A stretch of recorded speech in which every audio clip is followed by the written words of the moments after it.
गीता 18 के श्लोक नंबर 62 में भगवान स्वयं कह रहे हैं कि अर्जुन उस परमेश्वर की शरण में जा जिसकी कृपा से परम शांति व शाश्वत स्थान अर्थात सतलोक को प्राप्त होगा। वो परमेश्वर कौन है, कहाँ है, कैसा है, जानने के लिए कृपया अवश्य सुनिए जगत गुरु तत्वदर्शी संत रामपाल जी महाराज के अमृत वचन।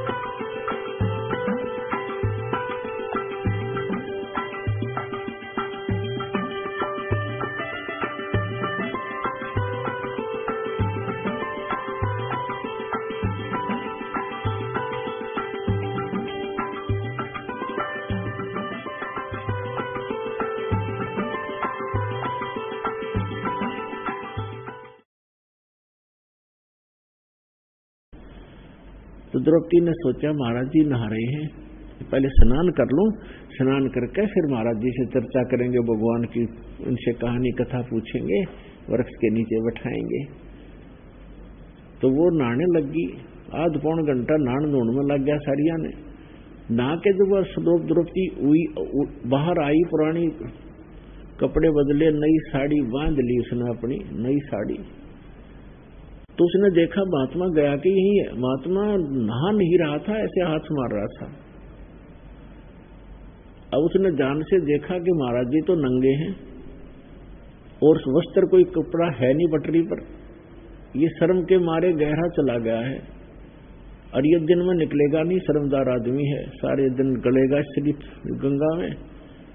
लड़की ने आओ देखा ना ताव देखा, राजा की लड़की कितनी कीमती साड़ी पहनती है। आम व्यक्ति भी अपने बच्चों को कितने अच्छे कपड़े पहनाने की चेष्टा करता है। आप चाहे फटे पुराने पहने, बच्चों के अच्छे कपड़े लाता है। एक राजा की लड़की की साड़ी कितनी महंगी होगी, कॉस्टली होगी, अंदाजा लगाया जा सकता है।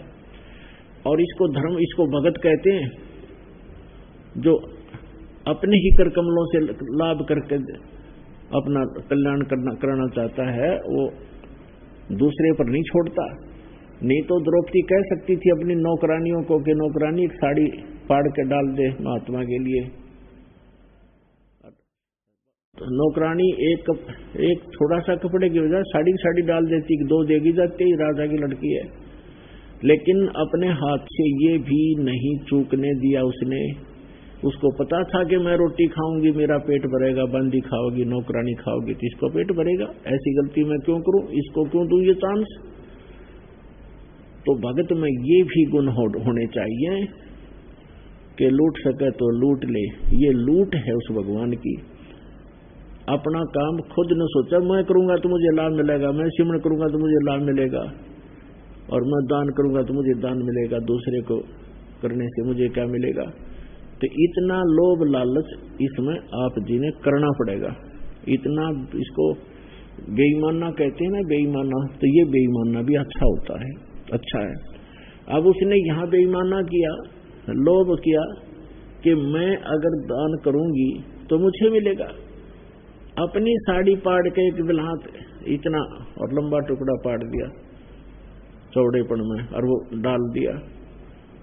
महात्मा को दिखाई दे नहीं था, ऐसे हाथ मार रहा था, वो साइड से निकल गया। ऐसे 6-7 कपड़े अपनी साड़ी से पाड़े। देखो, दो ही टुकड़े पाड़ने से कितनी साड़ी चली जाती है, 1.5 फुट। ऐसे 7-8 आधे से ज्यादा साड़ी पाड़कर बहादी पर काम नहीं आई, क्योंकि संत को दिखाई नहीं दे रहा था। लड़की ने सोचा साड़ी आधे से ज्यादा जा चुकी है, काम बना नहीं। महात्मा ने कहा न दुखी, एक लंबी लकड़ी लाई उठा कर जंगल से, उस लकड़ी का फिर एक और पाड़ी, एक लीर छोटा सा टुकड़ा लकड़ी का लपेटा दे करके महाराज जैसे हाथ मार रहे थे उसका आगे कर दिया। उसको जो संत ने ऐसे देखा एकदम पकड़ लिया कपड़ा, सौ शुक्र मनाया भगवान का कि भगवान दया करिए आपने। फिर उसने देखा कि ये तो भाई आम कपड़ा नहीं है, ये किसी बहन ने सुनियोजित तरीके से अपनी साड़ी फाड़ कर डाली है। बोली नहीं मुख से, इसलिए नहीं बोली कि कहीं ये शर्मा के और आगे चला गया तो डूब कर मर जाएगा, इतना शर्मदार व्यक्ति है। तो वह समझ गया, संत जी समझ गए कि ये किसी बेटी बहन ने रहम किया है। अब वो लंगोट बांधते हुए उसी में से धागा सा अलग से पाड़ के तागड़ी की जगह बांधा और उसी से लंगोट बांध कर कहा कि हे बेटी, कौन है तू जिसने आज मेरी इज्जत रखी, मेरा पर्दा रखा। भगवान तेरी इज्जत रखे तेने गणाए दे, बहुत देवा तेरे को। अब कहते हैं साधु बोले सहज सुबह, साध का वचन पलटे नहीं पलट जा ब्रह्मांड। अब क्या हुआ, अब द्रौपदी तो आ गई, जब तो उसको कोई नहीं ध्यान रहा कि ऐसी कुछ होगी, लेकिन उसका उद्देश्य भी ये नहीं था कि मुझे इसका प्रतिफल मिले, लेकिन दान धर्म की नीति अपनी चौकस रखी, उसने अपना कर्तव्य कर्म समझ कर कर दिया। अब यहां परमात्मा कहते हैं देते को हर देत है जहां तहां से आन, और नहीं दिया फिर मांगते फिरियो। परमात्मा सुने नहीं कान। आज एक तो कार में चलता है, एक कागज चुभता फिरता है, दोनों मनुष्य। तो पहले जन्म में उस कागज चुगने वाले ने दान करने का अवसर नहीं प्राप्त हुआ, मनुष्य तो जीवन मिल गया लेकिन दान नहीं किया तो भी अधूरा रह गया।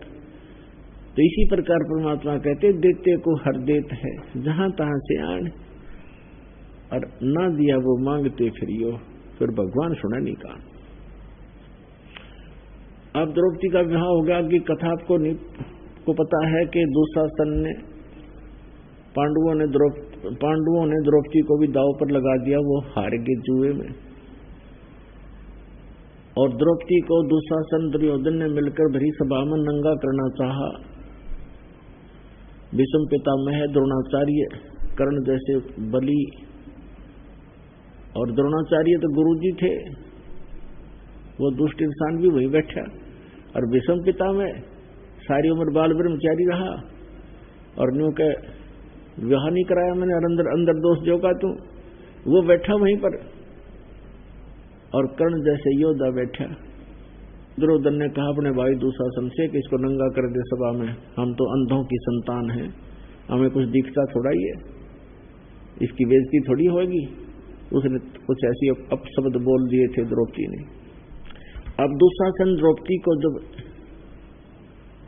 नंगा करने के लिए खड़ा हुआ तो पहले पुण्यात्माओं द्रौपदी ने सोचा था कि मेरे 5 पांडव यहाँ विद्यमान हैं और ऐसे महाबली हैं, ये क्या मुझे नंगा होता देख सकेंगे, इनके हाथ तोड़ देंगे। अब वो वचन से बंद हो चुके थे क्योंकि वो हार चुके थे जुए में। तो उसी समय उन्होंने द्रौपदी ने अपने 5 पांडवों की तरफ देखा दया भरी दृष्टि से कि मेरी रक्षा करो। उन्होंने नीची गर्दन कर ली। फिर द्रौपदी ने कहा भीष्म पितामह, द्रोणाचार्य और कर्ण की तरफ, उनसे कहा कि मेरी रक्षा करो। उन्होंने कुछ भी जवाब नहीं दिया और ऐसे देखते रहे जैसे पत्थर के बुत होते। उसी समय कहते हैं एक भगत बीज था वहां पर,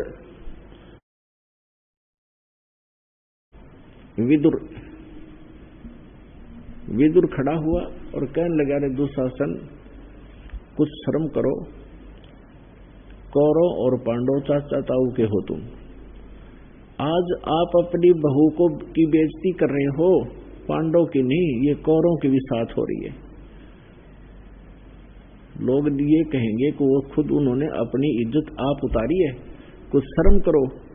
विदुर कहे ये बंधु थारा, ये आपका भाईचारा है। विदुर कहे ये बंधु थारा, एक के कुल एक के परिवारा। विदुर के मुख पर लगा थपेड़ा, तू तो है पांडवों का चेहरा। दुशासन ने अपने चाचा के थप्पड़ मारा मुंह पे और कहा कि तू तो इनका चमचा है, पांडवों की ओर ही बोलता है हमेशा। और वो क्या कह रहा था कि विदुर कहे ये बंधु थारा, एक के कुल एक के परिवारा। किसकी बेइज्जती करते हो मूर्खो तुम, कुछ तो अकल से काम लो।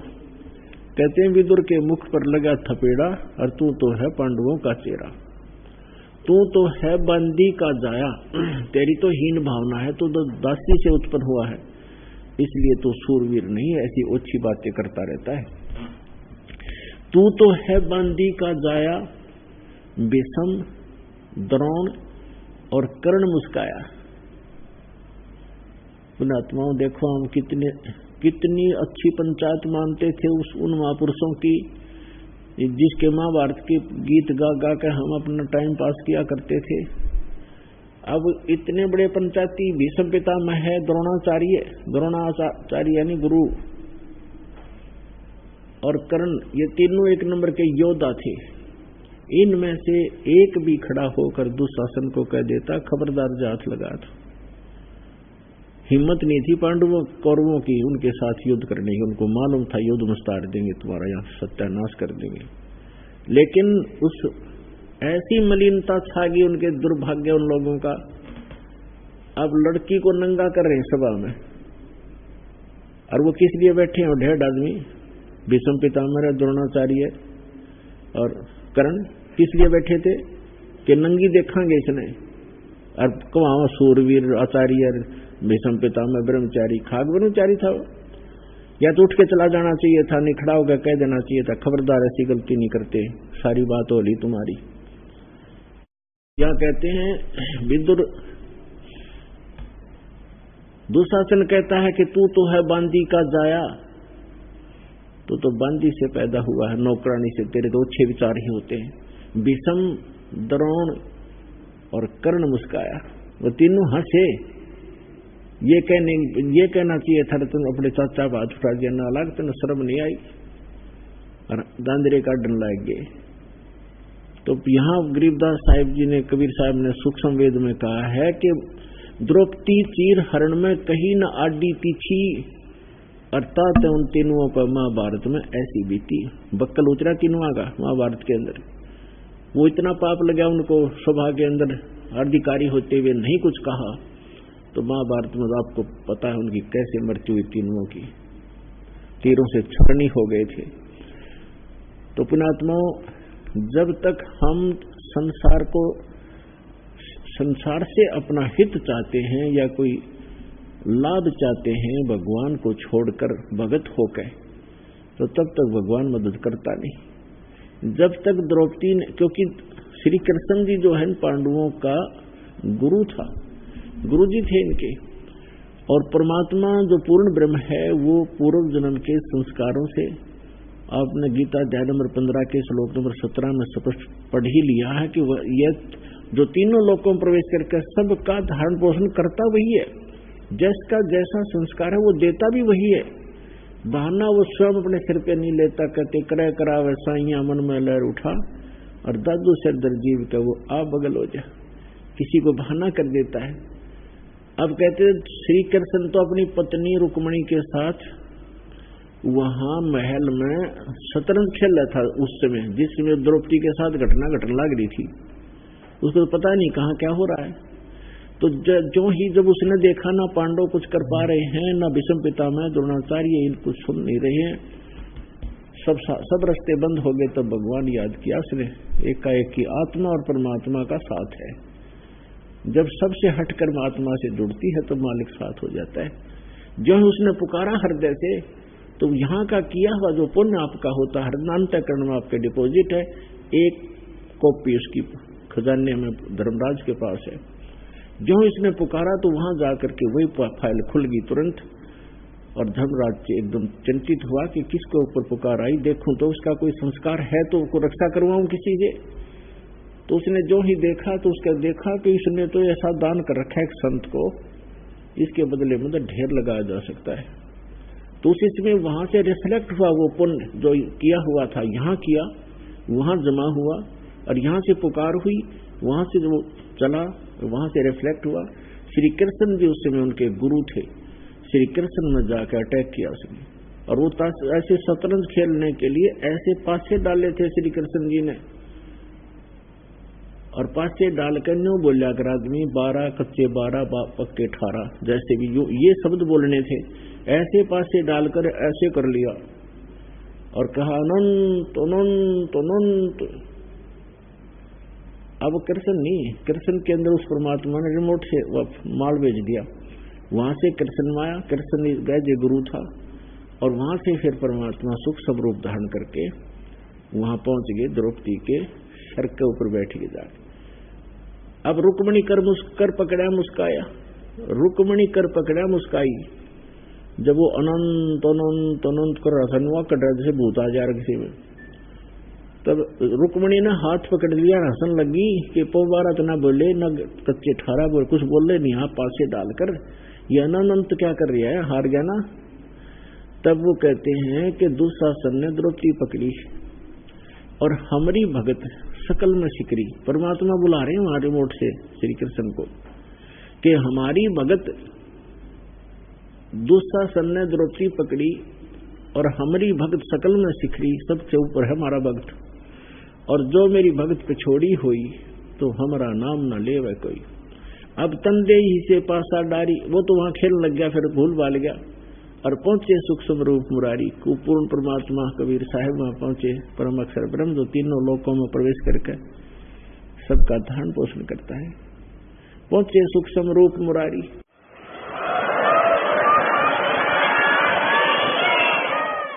अब खेचत खेच का शीशा सिर पर बैठे हैं जगदीशा। द्रौपदी के चीर बढ़ाए शंख शंखों पार नहीं पाए, द्रौपदी को दीने लीर जाके अंत बढ़ाए चीर। दुशासन थक गया, ढेर लग गया, बहन को नंगा नहीं होने दिया भगवान ने। तो यहाँ कहते हैं देते को हर देता है जहां तहां से आन, ना दिया फिर मांगते फिर यो भगवान सुने नहीं कान। तो ऐसे आपदाएं भी टालता है, पाप का दिया हुआ धर्म पुण्य कुपात्र को नहीं सुपात्र को दिया हुआ। तो यहाँ सतलोक आश्रम बरवाला के अंदर किया हुआ दान आपका फलेगा, इस पृथ्वी पर कहीं स्थान नहीं है। अब क्या हुआ कि कुछ दिनों के बाद श्री कृष्ण जी का आना हुआ। श्री कृष्ण जी को तो पता ही नहीं था क्या था, क्या हुआ। तो तब श्री कृष्ण जी को सारी कहानी बताएगी कि ऐसे ऐसे आपने बड़ी दया करी गुरु जी, आपने बड़ी लज्जा रखी मेरी। द्रौपदी कहने लगी ऐसे ऐसे, हे भगवान, हे गुरुदेव, मेरा कौन सा पुण्य था जो मेरे इतनी इज्जत रखी आपने। तब श्री कृष्ण जी ने दिव्य दृष्टि से देखकर बताया कि एक दिन आप अपने पिता के घर कुंवारी थी, उस समय एक साधु को आपने कोई कपड़ा दिया है, एक बिलात का,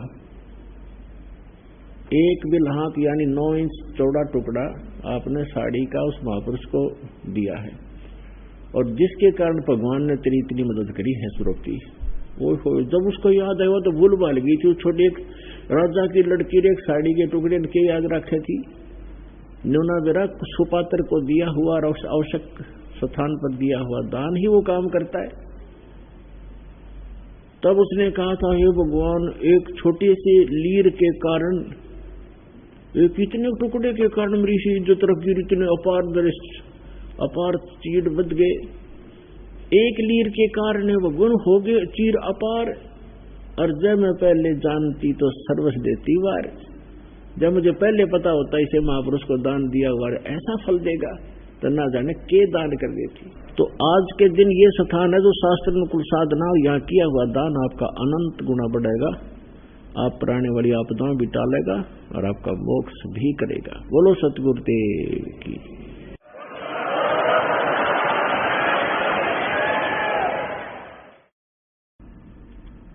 परमपिता परमात्मा पूर्ण ब्रह्म सारी सृष्टि के रचनहार कबीर देव कबीर साहिब जी की असीम रजा से आप सभी पुण्यात्माएं सत्संग सुनने के लिए उपस्थित हुए हैं। सौभाग्य है उन प्राणियों का जिनको मानव शरीर प्राप्त है। ऐसे समय में उनसे भी अच्छी किस्मत उन पुण्यात्माओं की है जिनकी भगवान में रुचि है,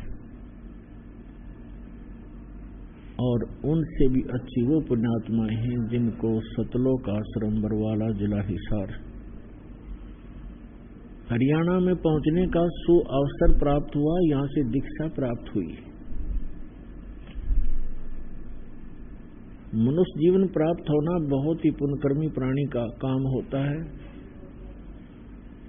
और मानव शरीर प्राप्त प्राणी परमात्मा की तरफ रखता है, वो उससे भी अच्छी किस्मत है, उससे भी पुण्यकर्मी है। और जिनको सतगुरु मिल जाते हैं, इस मानव शरीर के अंदर सत्साधना मिल जाती है, तो उनकी किस्मत का कोई अंदाजा नहीं, वो कितनी पुण्य कर्म रखते हैं।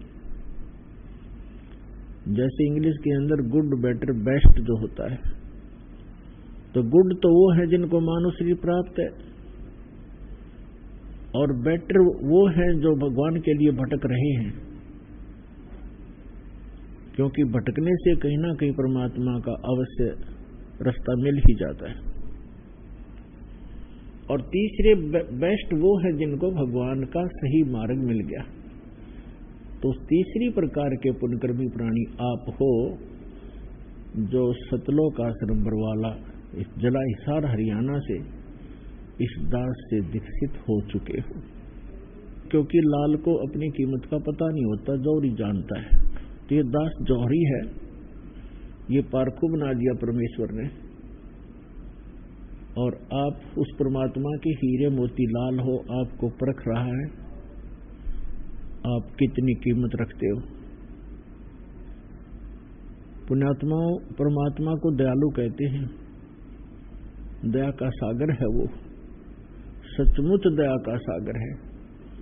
हमने जो सतलोक में भारी गलती की थी, अपने पिता को छोड़कर हम इस काल दुष्ट के साथ आस्था बना बैठे थे, हम पतिव्रता पद से गिर गए थे। ऐसा जुल्म किया हमने, और फिर भी हमारे दुख को देखकर वो रह नहीं सकते, हमारे लिए यहां भटकते हैं, किसी की गाली खाते हैं, किसी के पत्थर खाते हैं। और आप तक काल ने ऐसी बाढ़ बना दी, भगवान को भी पहुंचने में कठिनाई हो रही है। ऐसे धर्म मजहबों में बांट दिया, ऐसे नकली संत और पंथ बनवा दिए, ऐसा गलत ज्ञान हमारे हृदय में ठोक दिया कि हम सत्य ज्ञान को सुनकर भी प्रसन्न नहीं, परमात्मा सुनाने के लिए आते हैं तो हम दुश्मन बन जाते हैं। ऐसी स्थिति में उस समर्थ के बगैर हमारे तक इस ज्ञान को कोई पहुंचा नहीं सकता। तो उस समर्थ ने अपनी समर्थता का प्रमाण दिखाया है। उस मालिक ने दया करी, आपको इस कलयुग में शिक्षित किया। ये शिक्षा का दौर पुण्यात्माओं सन 1948-47 के बाद ही भारतवर्ष में हुआ, उससे पहले शिक्षा बिल्कुल नहीं थी।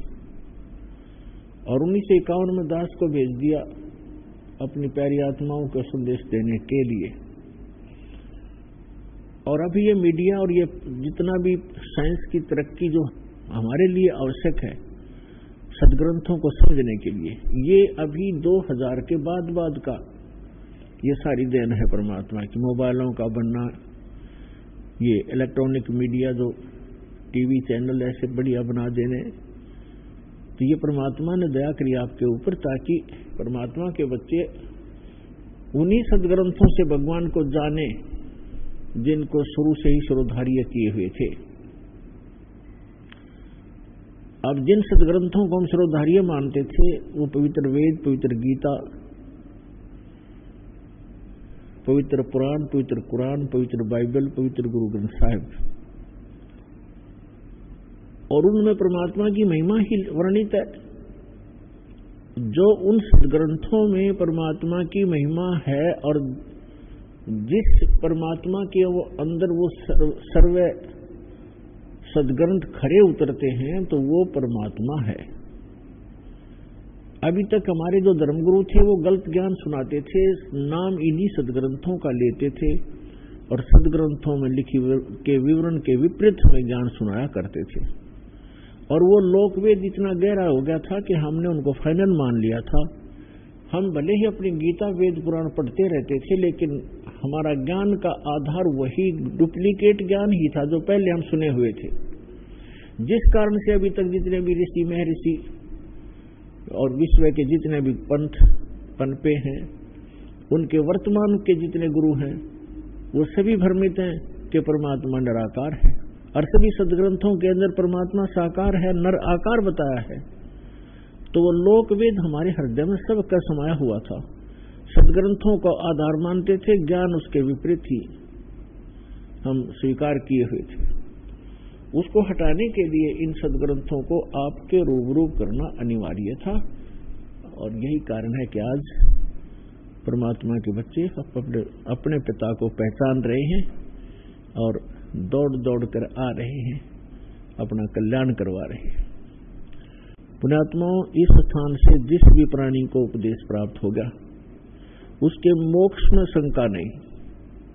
ये तो आप निश्चिंत हो जाना, आपका मोक्ष 101% है। लेकिन इसमें मर्यादा प्रथम है।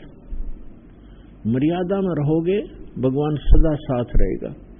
मर्यादा तोड़ दोगे तो सीता जैसा हाल होगा जिसने जरा सी लापरवाही की थी, लक्ष्मण रेखा लांग दी थी और उसके बाद उसने सोचा तो ये था जरा सी लगी थी, क्या फर्क पड़ता, अभी चली जाऊंगी, वापस आ जाऊंगी। आटा डाल के साधु गए और साधु वेश में दुष्ट रावण खड़ा था। तो मर्यादा त्याग देने से उसकी कितनी दुर्गति हुई।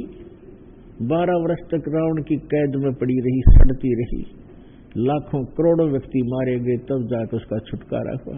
कैसे कितने पाप की भागिन बनी एक जरा सी मर्यादा लांग देने से। ठीक इसी प्रकार जो हंस भक्त परमात्मा का हंस और परमात्मा की दी हुई मर्यादा का उल्लंघन कर देगा, वो सीता की तरह पछताएगा और बहुत दूर हो जाएगा।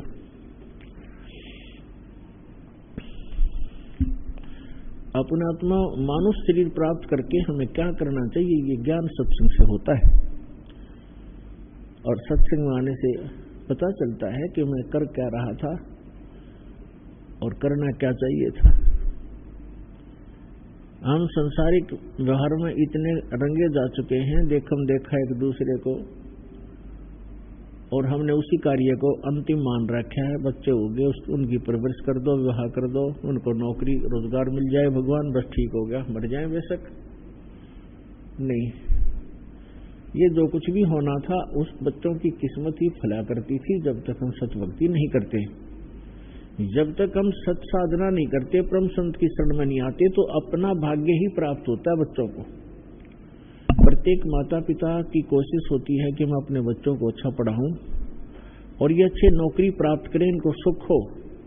लेकिन कितने प्रतिशत बच्चे सफल होते हैं और कितने प्रतिशत फिर वो सर्विस आदि प्राप्त कर पा रहे हैं, जो सभी एक ही उद्देश्य लेकर पढ़ रहे होते हैं। तो इससे सिद्ध है कि उनकी किस्मत ही आगे आड़े आती है जब तक भक्ति नहीं करते। और जिस समय हम सत्साधना शुरू कर देते हैं तो उस समय परमात्मा हमारे भाग्य के लेखों को बदलना शुरू कर देता है। वो समर्थ परमात्मा ही हमारे कर्म के अंक, कर्म के लेख चेंज कर सकता है। उसके अतिरिक्त कोई भी, ना ब्रह्मा जी, ना विष्णु जी, ना शिव जी, ना दुर्गा जी, ना गणेश जी, और न ही ब्रह्म और परब्रह्म हमारे भाग्य को चेंज नहीं कर सकता। जैसा जिसका संस्कार वैसा ही मिलेगा। ठीक है, जो पुण्य करते हैं पुण्य अलग जमा होते रहेंगे, पाप करते हैं उनके पाप अलग डिपॉजिट होते रहेंगे, और दोनों ही आपको भोगने पड़ेंगे। और जब हम परमेश्वर की शरण में आ जाते हैं, सतपुरुष कबीर परमेश्वर जी की शरण में परम संत के माध्यम से, तो फिर हमारे पाप कर्मों का वो नाश कर देता है। वो सक्षम है, वो समर्थ है, और हमारे पुण्य ही शेष रह जाते हैं। जैसे आजकल खेतों में, फसल में खरपतवार का नाश करने के लिए एक ऐसी औषधि तैयार हो गई है कि उसमें सिंचाई करते समय उसको पानी में डाल देते हैं, वो सारी फसल में और सब जगह घूम जाती है। वो फसल को नुकसान आने नहीं करती और खरपतवार को फूंक देती है। इसी प्रकार अब वो औषधि जो परमात्मा ने आके डिक्लेयर की है, सार्वजनिक कर दी है, उस सत साधना से आपके पापों का नाश हो जाएगा, आपके पुण्य बचे रह जाएंगे। अब इस बात को सभी जानते हैं कि पुण्य से सुख होता है और पाप दुख का कारण होता है। जैसे किसी के पैर में कांटा लगा हो तो कांटे से पीड़ा है वो, और वो किसी व्यक्ति के पास जाता है, उसको कोई कहता है, जैसे अन्य संत, अन्य देवों के जो पुजारी हैं, वो ऐसा सिद्धांत रखते हैं, वो पहले तो जंतर मंत्र बताते हैं दुखी व्यक्ति को ऐसे करिए ऐसे करिए। जब कुछ भी लाभ नहीं होता है तो कह देते हैं ये आपके प्रारब्ध के अंदर लिखा हुआ है, आपकी किस्मत में अंकित है, इस अंक को खत्म नहीं किया जा सकता, ये तो भोगने से ही पूरा होगा।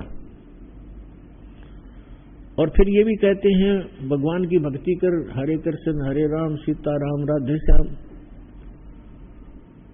और साथ में ये भी कहते हैं कि ये भक्ति करते रहो, भविष्य में दुख नहीं होगा। अपने आत्माओं जिसके पैर में कांटा लगा हो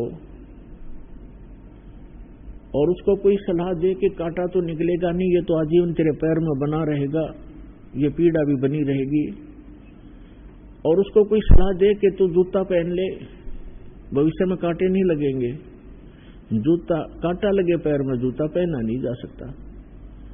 दूना दर्द करे हो तो पहले कांटा निकले और फिर उसको राय दी जा कि जूता मत निकाल देना, नहीं तो भविष्य में ऐसा ही दुख तुम्हें फिर हो जाएगा।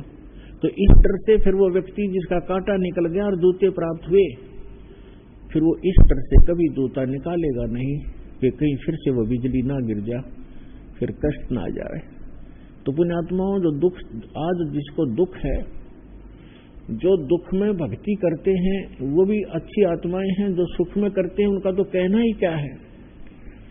जो सुख में भक्ति कर रहे हैं वो कभी ना कभी विचलित अवश्य हो जाएंगे, और जो दुखी होकर के भगवान के चरणों में आते हैं उनको मालूम है सुख की कीमत का, और फिर वो कभी जिंदगी में डिस्टर्ब नहीं होंगे, क्योंकि उनको पता है कि यदि मैंने भगवान की ये भक्ति त्याग दी, जूता निकाल दिया, तो वो कांटे मेरे सफर में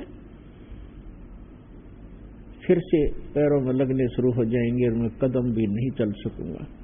तो इसलिए कबीर साहब कहते हैं, सुख के माथे पत्थर पड़ो, नाम हृदय से जावे, बलिहारी उस दुख के जो पल पल नाम रटावे। परमात्मा हमें संकेत करते हैं कि भगवान से ये मांगा करो, हे भगवान इसे सुख का आग लगा जिससे आपकी भूल पड़े, ऐसा सुख ना देना दाता जो हम आपसे दूर हो जाए, ऐसा कष्ट दिए रखना दाता तेरी याद बनी रहे। तो पुण्यात्माओं, इस जीवन में सफल होने के ये फार्मूले हैं, इनको कंठस्थ याद रखना, अपने जीवन में अप्लाई रखना। सुख बहुत खतरनाक है इस प्राणी के लिए। हम सतलोक में महासुखी थे और भगवान भूल गए, इस नकली के साथ लग गए। इसने क्या दिया हमारे को? यहाँ ये दिया, कुत्ता बनाया, कुतिया बनाई, गधे बनाए, गोबर खिलाया, किसी के कैंसर, किसी की टांग कट गई, किसी की आंखें फूटी पड़ी हैं, कोई सड़ रहा है, कोई तड़फ रहा है, कोई टेंशन से, कोई हानि से दुखी, कोई किसी कारण से। तो ये दिया इसने हमारे को, और हम अपने समर्थ को छोड़ दिया क्योंकि सुखी थी हम।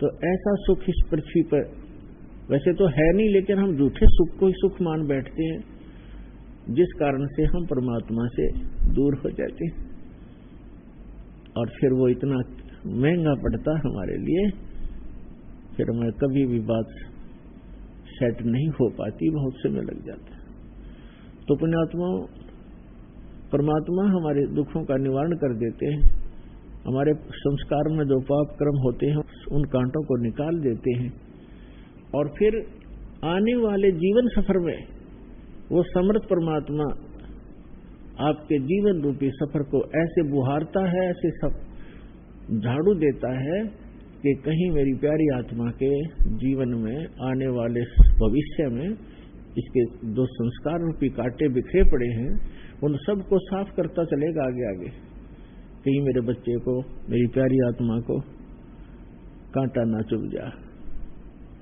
लेकिन किसके लिए?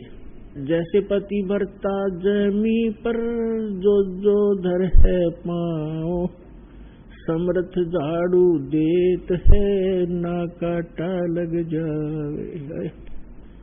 कहते पतिव्रता, पतिव्रता कौन होगी? जैसे गीता अध्याय नंबर 13 में लिखा है कि अव्यभिचारिणी भक्ति से जो साधना करता है उसके परमात्मा अंग संग रहता है। व्यभिचारिणी भक्ति कौन सी है? जैसे लड़की अपने पति के अतिरिक्त अन्य कई व्यक्तियों से भी संबंध रखती है तो वो व्यभिचारिणी लड़की है। और अव्यभिचारिणी पतिव्रता अपने पति के अतिरिक्त चाहे कोई सोने का बन के खड़ा हो जाए उसमें आस्था न रखती तो वो अव्यभिचारिणी है। तो व्यभिचारिणी भक्ति वो है कि हम इष्ट रूप में, जैसे हमारे पहले कितने देवता हमारे इष्ट थे, हनुमान जी इष्ट, बाबा श्याम जी इष्ट, श्री कृष्ण जी इष्ट, विष्णु जी इष्ट, रामचंद्र जी इष्ट, श्री विष्णु जी इष्ट, श्री शंकर भगवान इष्ट और माता इष्ट, यानी ये सारे हमारे खसम थे, हमारे इष्ट थे, हमारे मालिक मान लिए थे हमने। तो वो हमारी व्यभिचारिणी भक्ति थी। और जो हमने इष्ट मानना चाहिए था, जो हमारा असली पति है, मालिक है, उसका हमें ज्ञान भी नहीं था।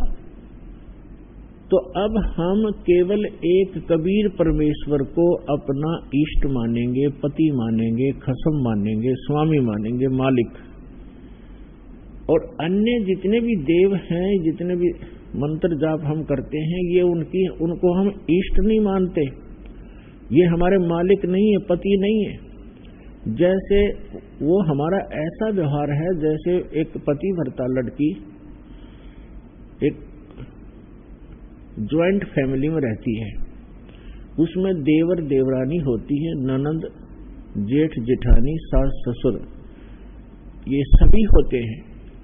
और वो सभी को यथोचित आदर भी करती है, लेकिन उसको वो अपने पति को जो श्रद्धा रखती है, जो समर्पण रखती है, वो अन्य में नहीं रख सकती पतिव्रता बेटी। और ये नहीं कि वो अन्य से बात ही नहीं करेगी, पतिव्रता का ये लक्षण नहीं है क्योंकि दूसरे बातें नहीं करेगा अपने पति इतना छोड़कर।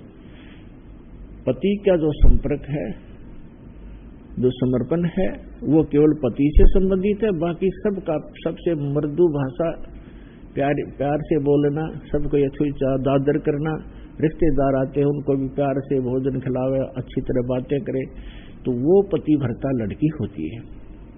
और पतिव्रता यदि अपने पति के अतिरिक्त अन्य से सोले माथे बात नहीं करे तो कलियारी है, खाक पतिव्रता है वो। तो इसी प्रकार हमारा एक ज्वाइंट फैमिली है ये। जैसे यहाँ के जो 3 लोक के प्रधान हैं, श्री ब्रह्मा रजगुण, श्री विष्णु सतगुण, श्री शिव जी तमगुण, ये हमारा एक परिवार है। और देवी जो इनकी पत्नियां हैं, ये भी हमारे लिए आदरणीय है, ये भी हमारे लिए आदरणीय है, रेस्पेक्टिव है। और जितने भी अन्य देव हैं, जितने भी महापुरुष हुए हैं, तो वो हमारे लिए सब एक आदरणीय होते हैं।